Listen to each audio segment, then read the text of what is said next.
ito yung mga alaga natin na bigid, oh. 22 days.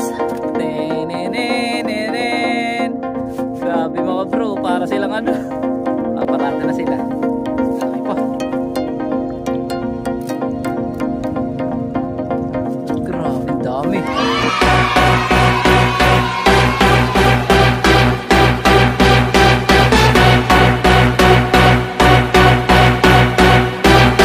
What's up? Good morning sa inyo lahat mga bro. Mapagpalang araw sa ating lahat. Bibigyan ko lang kayo ng update sa ating mga alaga na fry, na big head, na ating inalagaan ng 22 days mula nung kinuha natin sila na naka-plastic pa mga bro. Ngayon kasi ay hinarvest na natin sila dito sa ating hapa. Bali nakapag-angat na kami ng isang hapa, nakapag-harvest na tayo. At eto na yung mga isda mga bro, hinihila na natin. Ayan na. Pakita ko sa inyo yung mga alaga natin na big head sa loob ng 22 days. Ayan. Ayan si Kagawad nasa unahan mga bro. Nananagwan. Kagawad, good morning. Ayan. Bali ang naangat na natin mga bro ay ito. Itong side na to, no? At ito mamaya pagkasali natin, i-harvest din natin yung isa na hapa rito. At ito na yung mga isda natin mga bro. Ayan. Ayan. Kita nyo ba? So malalaki na. Kaya kailangan na nating ilipat. Hapon kasi ay bandaming namatay dyan. 21 days sila kahapon. Siguro dahil sa malakas na unos. Kaya yun sabi ko kay Kagawad, dahil malalaki na rin naman sila, ay kailangan nating ma-harvest. At yan nga mga bro, na-harvest na natin sila. Ang dami niyan mga bro. Isang hapa pa lang yan. Kaya mangyayari, ililipat natin sila dito sa A-net. Ayan. So Kagawad, tama ba yung ganyang pwesto? Yan, hila lang mga bro.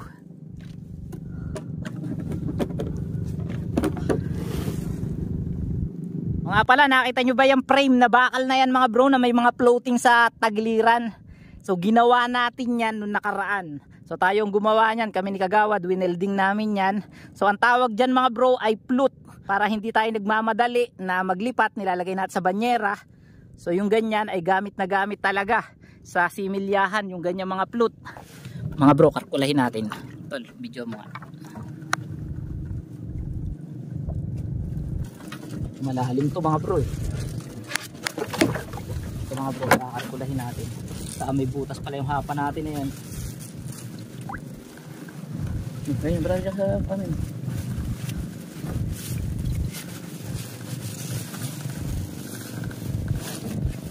Saka may butas pala yan mga bro. Mga bro, madami. Madami mga bro. Ayan, mabigat. Ayan, napakarami. Anong gagawin ba? Ano ko dun, ilulubog ko. Papasok natin. Tatanggalin ko ito. Oo. Pwede mo tanggalin na. Slow, ano. Sasali natin. Huwag kang kikilig.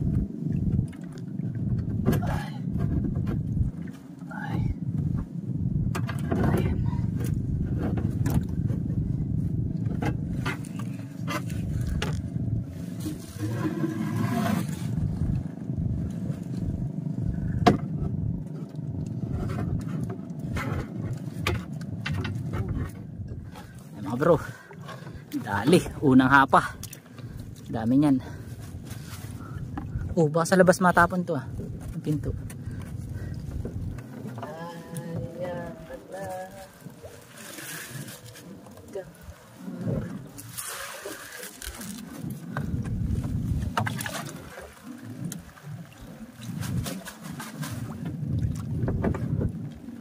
Oh, ang dami pa. Ayun mga bro, langoy na sila, dami. Nice one.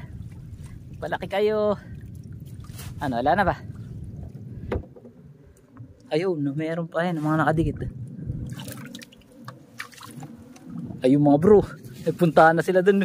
Nangingitim mo. Ayan, nasa init na ulit sila. Medyo malalaki na yung butas niyan mga bro, hindi katulad do sa hapa na parang kulambo. Sa lambat na yan, talagang medyo ano na yan, labas-pasok na yung agos dyan, hindi katulad do sa hapa.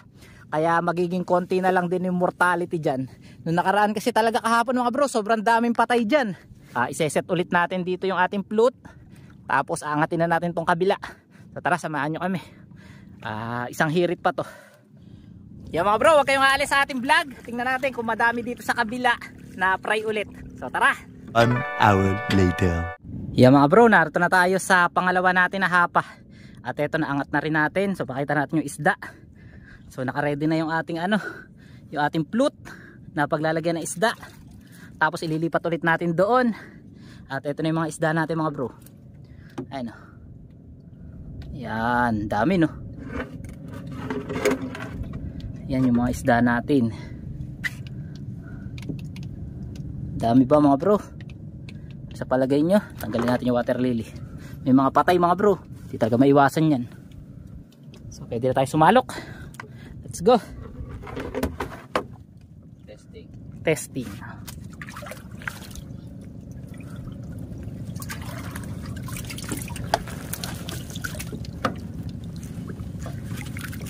Yun. Ito. Unti-unti lang natin sila mga bro. Hapit-hapit kaya amin ha. Hapit-hapit mo dyan.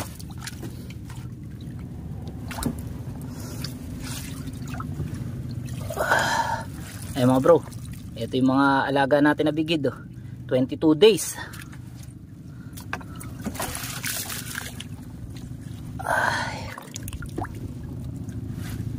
Hila-hila tayo mga bro. Hapit-hapit. So mga bro, ganito na pag-harvest, hindi kailangan persahin. Dahil baka pumutok yung ating hapa, ay mahirap na mga bro. Sige, pwede tayong ganyan. Yayapa ka na lang. Ito, kuha na natin mga bro. Oops.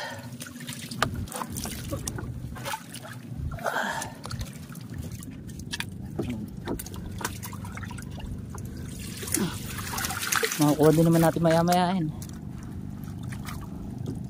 Ang importante, ipitin muna natin. Mga bro, ipitin muna natin. Mahirap magsalok. Dahan-dahan lang mga bro, baka pumutok. A few moments later. Yan mga bro, tapos na tayo na mag-harvest ulit dito sa pangalawa na hapa. At ngayon, isasali na natin yung mga mga fingerlings na narito. So tara. Ito yung mga fingerlings. Marami pa yan sa ilalim mga bro, malalim yan. So mamaya, pagsasali natin, pakita ko. Hilahin muna natin.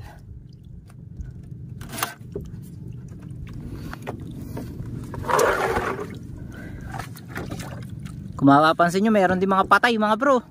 Yan yung kahapon. Kahapon kasi talaga sobra dami na matay eh. Kaya inagapan na natin na i-harvest. Baka umunos na naman eh. At least pag umunos mga bro, medyo safe na sila dito sa sa A-net. Kasi kumbaga yung alon tsaka agus malalaki ng butas niyan. Safe na sila dyan.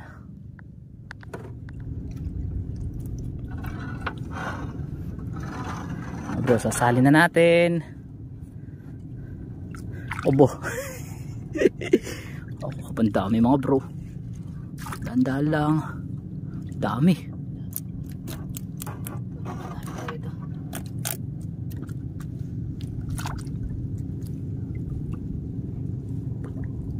Tanggalin mo na yan. Tapos lumabas na tayo muna. Tanggalin mo na yung kawit. Ayan. Tingnan nyo mga bro, paglalangoy nila. Yun. Follow the leader. Ten ten tenen. Graduation. Tenenenenen. Grabe mga bro, para silang Ewan bro, paparada na sila. Dami pa.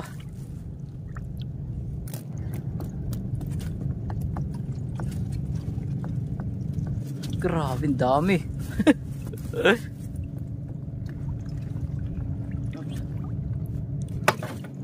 Okay. Ba, marami pa.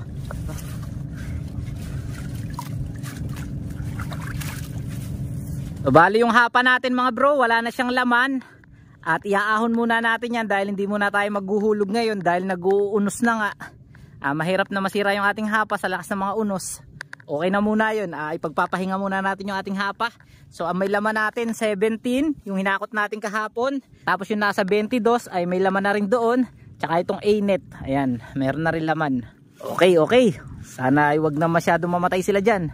Yung plot natin, lagay mo na natin sa kubo, tsaka yung kawayan, tanggalin na natin mga bro. So tara. Yo mga bro, maikling vlog na naman ang ating natapos ngayon. At sa vlog nga na ito, ay nai-update ko lang kayo doon sa ating mga alaga na big head fry. At yun nga, hinarvest na natin siya mga bro. Bale, 22 days nga na inalagaan natin yung mga big head carp na yun mula nung kuhanin natin siya ng mga naka-plastic pa. Kung maaalala nyo, di ba, dati yung naka-plastic parang aliliit pa talaga at parang mga kiti-kiti pa. So yun nga ay kinuha natin kay Kuya Jojit Tolentino yung mga big head fry na yun. Kaya shoutout ulit sa'yo, Kuya Jojit. At ngayon nga ay nandun na sila sa lambat na A-net. At doon medyo ano na sila, medyo safe na sila mga bro kasi nung nakaraan nga nagkakamatay sila dun sa hapa. Siguro pag umuunos, malalaki yung alon, namamatay sila. Ngayon medyo ano na sila doon, safe. Dahil alam nyo naman yung A-net nga ay malalaki yung butas ng mata noon. Kaya yung alon, yung agos, labas-pasok na dun sa ating lambat. Ayan. So sana'y safe na. Panahon na ito mga bro ay magandang mag-alaga at maghulog ng fry. Yun nga lang, sunod-sunod na yung unos. Bakit ko ba nasabi na maganda na ngayon na mag-alaga ng fry? Dahil kung maaalala nyo, yung una nating pag-aalaga, nung March 26 tayo una nag-alaga, umabot siya ng 1 month bago natin siya ma-harvest. Bago lumaki ng ganun kalalaki yung kinuha natin kanina, umabot siya ng ano noon, ng 1 month. Pero ngayon mga bro, kita nyo naman, 22 days lang, ganun na siya kalalaki, diba? So dahil yun mga bro, sa ganda nga ng kondisyon ng lawa, may mga liya na nakakain yung mga isda, kaya yung paglaki nila ay mas mabilis din. At lagi ko kayong i-update dun sa ating mga alaga na big head fry hanggang sa lumaki at maibenta na natin yung ating mga alaga na fingerlings. So lagi nyo subaybayan mga bro yung ating mga vlog na yan. Ayan. Dahil medyo maikli ang vlog natin ngayon, so syempre mga bro ay magsha-shoutout tayo. Ayan, punta ulit tayo sa ating YouTube studio. Ayan. Wow mga bro. Kita nyo ba yung ating estimate revenue? Ayan. Sa loob ng 28 days, meron tayong $146. So maraming salamat sa inyo sa panonood. Kahit papano meron tayong kinikita sa ating YouTube channel. Nga pala mga bro, yung ating FB page ay hindi ko pa naiipaayos dahil wala siyang ads. Hindi po tayo kumikita ngayon sa ating FB page. Sa YouTube lang po tayo kumikita ngayon. Kaya madalas tayo dito talaga lagi nag-a-upload. Yung mga upload natin sa ating Facebook page, bihira lang. Mag-upload man tayo, sobrang late na. Ayan, medyo nangangawit ako doon sa pagkakahawak doon sa ating GoPro. Kasi GoPro yung ginamit natin sa vlog na to mga bro. Yan, sa ating outro. Ayan, tingnan ulit natin yung mga comment dito mga bro. At tayo ay mag-shoutout. Ayan. So yan, shoutout kay Boy Pitik TV. At tinatanong niya, sabi niya, Idol, may lasa pa bang liya ang tilapia ng tali? Sagot po dyan, wala na po, karamihan, halos karamihan ay wala na po lasa na liya o lasang gilik. Pero may mga mangilan-ngilan pang lugar, tsempuhan mga bro. Pagka nakabili ka ng tilapia na may lasa, wala tayong magagawa. Pero halos karamihan naman sa mga naiiulam natin, itong mga nakaraan, goods na po ang lasa ng tilapia. Lasang tilapia na po. Ayan. Shoutout din kay Jerlyn Bellona. Ayan. Shoutout dyan sa Davao del Norte. Shoutout din kay Abel Marsubirano. Ayan. Shoutout sa'yo bro. Shoutout din kay Enrico Reyes. Shoutout. Ayan. Hanap pa tayo ng isa shoutout natin. Shoutout din kay Aaron Senyedosa. Syempre, ang ating kaibigan.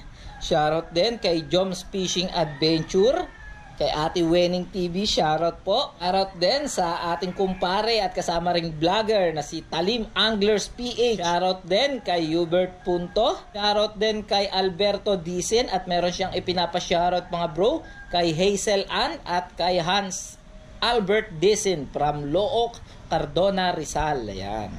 Shoutout din kay Rolf Justin San Juan, kay Dante Ibanez. Ayan, shoutout sa iyo bro.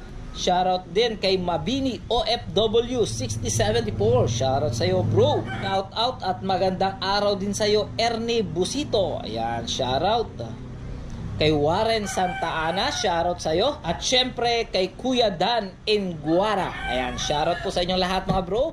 At marami po salamat sa patuloy patuloy na pagsuporta at pagsubaybay dito sa ating channel Talim PH. Kung bago ka pa lang napadaan dito sa ating bunting channel mga bro, huwag mo nang kalimutan na mag-subscribe at i-hit ang notification bell para nga lagi ka nang updated sa mga bago nating uploads. So, hanggang dito na lang mga bro, magkita-kita pa tayo next vlog.